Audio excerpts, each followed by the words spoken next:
right, let's talk about the cognitive bias that may be one of the most to blame for the variety of conspiracy theories that exist in the world. It's called narrative inflation, and we all succumb to it at different times in our lives. So I'm going to explain it in this video, and then I will offer 5 ways that we can work our way toward not letting it have too much of an impact on us, especially when we're trying to solve problems or we're trying to discover that metaphorical or literal treasure.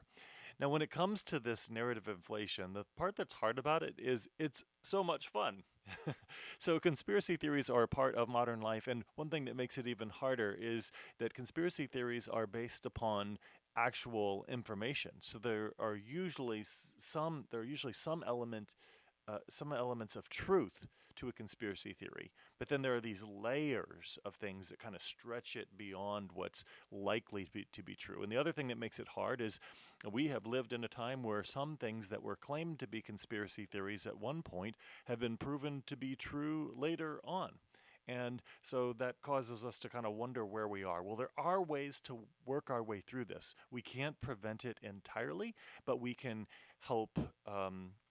We can engage in some mental behaviors, some mental strategies that will at least reduce its likelihood to impact us. So I've jotted down a few notes here that we can kind of walk through together.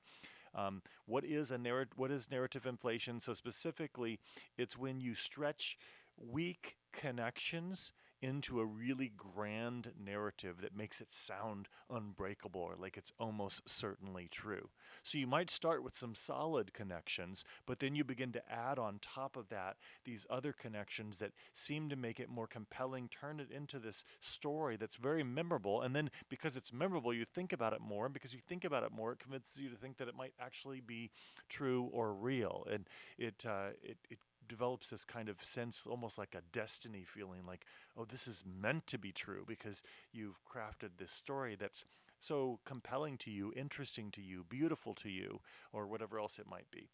And that is how it works. So, how do we avoid it, or how do we actually reduce its impact? Here are the 5 things. First one is, seems simple, but it's not, because it's something we have to practice, is separate fact from interpretation.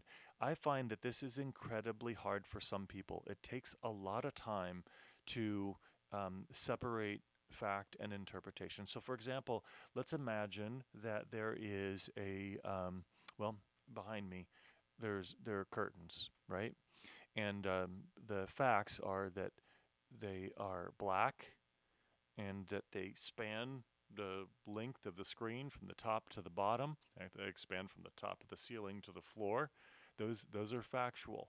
Now, an interpretation might be that they're ugly, or they're too wrinkled, or something else. Now, there might be wrinkles in them. You could say there are wrinkles, but to say that they need to be ironed or there are too many wrinkles, that's an interpretation, right? So we want to teach ourselves to notice the difference between fact and interpretation, and when we're trying to solve a problem, not to jump to interpretations right away. Let's separate fact from interpretation and let's list the actual facts. Second thing then is you can apply this question: could this connection exist? So you have a series of facts or clues or options, resources available to you, and then you're thinking about a possible relationship that these things seem to be connected. So could this connection exist?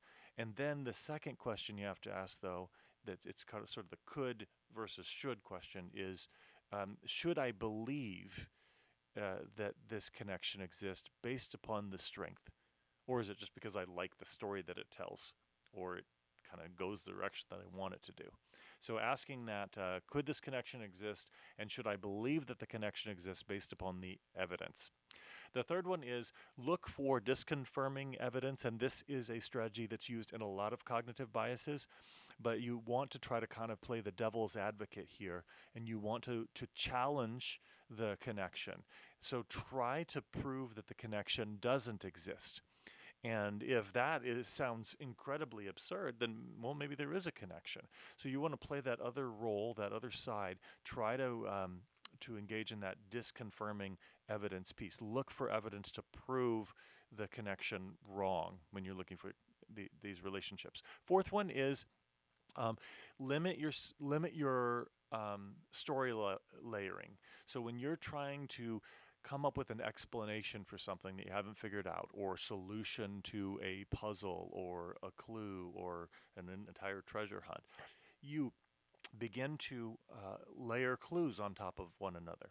And you want to deal with the factual clues and the most solid answers you have. And then you're building a bit of a story or an explanation. And that's great. But what happens is you find one or two clues that you really like, and then you want to confirm that they're right. So you start adding flimsy evidence on top of it. And you might have 35 reasons why this is true, but you only have 3 that are factual and are really grounded in certainty. The others maybe have a 10 to 60 or 70% chance of likelihood, while the first 2 or 3 have an 80% plus likelihood. And so you fool yourself into thinking that because I have so many, I have 35 reasons why this is true, that it's more likely to be true, when that's not the case. So what you want to do here, a helpful strategy, is to limit yourself and to personally say that I'm going to limit myself to no more than 2 or 3 clues that are sort of the confirming clues, or 4 or 5 clues, or some kind of smaller number. And that will cause you to pause before you start adding these other pieces on there. And even if you do in your mind add them on there, you're going to tell yourself, you want to teach yourself you want to teach yourself to tell yourself that those aren't really strong evidence. Those are not the sort of final decision makers. And then the fifth one is use outside skeptics. So it's really helpful to have devil's advocates and to have skeptics in our lives. And if you can be that skeptic for yourself, that's great, but we usually can't. And so find some other people who are really thoughtful, very objective, and they're willing to ask these questions. Now, one thing that you'll notice, though, is when you're talking to someone who is caught up in this kind of narrative inflation, or you're personally caught up in narrative inflation, they can be very aggressive and very convincing. They're using very strong kind of rhetorical devices to convince themselves and you that it's right. So they would often phrase things in terms of questions like, do you really think this is impossible? Or do you really think this is completely unrelated? Or do you really think this didn't have an influence? And so the temptation is you can actually kind of dig your heels in and be combative and just try to argue the other point because you're fighting on, or you can be because it's a fight, or you can actually be drawn into it. So again, the way you avoid that is these strategies. You separate fact from interpretation and say, well, that's a possibility, but I just don't see it as like an 80% possibility. It could be, but I'm not going to base my assumptions or my proposed solution or explanation on something that has a 30% likelihood. The could versus should test, the looking for disconfirming evidence, so you can bring that in and say, well, how do we make sense of this? And you can, again, limit your story layering, and then, again, use that outside skeptic. You put these all together, you have a good chance of avoiding at least the worst case of a narrative inflation, but it's a lot of fun to do, and so we all find ourselves doing a little bit in our lives. Hope you find it helpful. Look forward to your comments.